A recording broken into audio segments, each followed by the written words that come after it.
Sometimes in life, people will try to make you or convince you that you have to be born in perfect conditions in order to get everything done right. That you need to be born smart, that you need to be born educated, or that you need to be very well versed, or that you need to look good.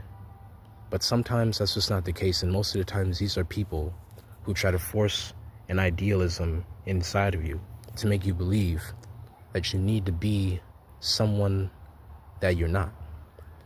And the problem with this is that this causes a lot of procrastination and a lot of overthinking, making you believe that you can't do this because you're not that you can't do that because you're not this.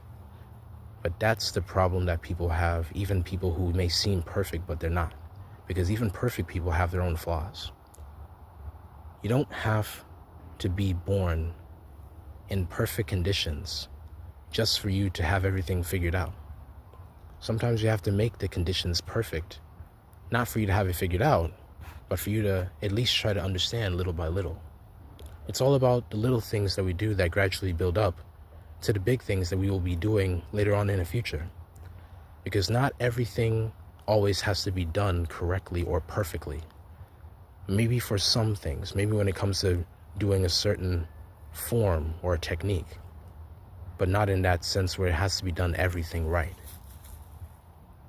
You see, you gotta just accept the fact that you're not smart in this area and that you're not smart in that area. And it's okay to admit that you are weak in some areas that you might need to improve on.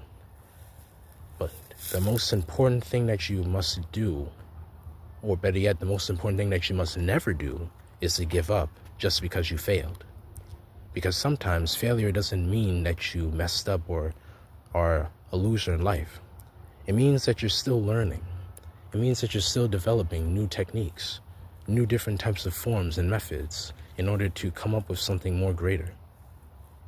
So just because when you make a mistake and when you fail, it doesn't mean that it's the end. It just means that it's the beginning of new knowledge.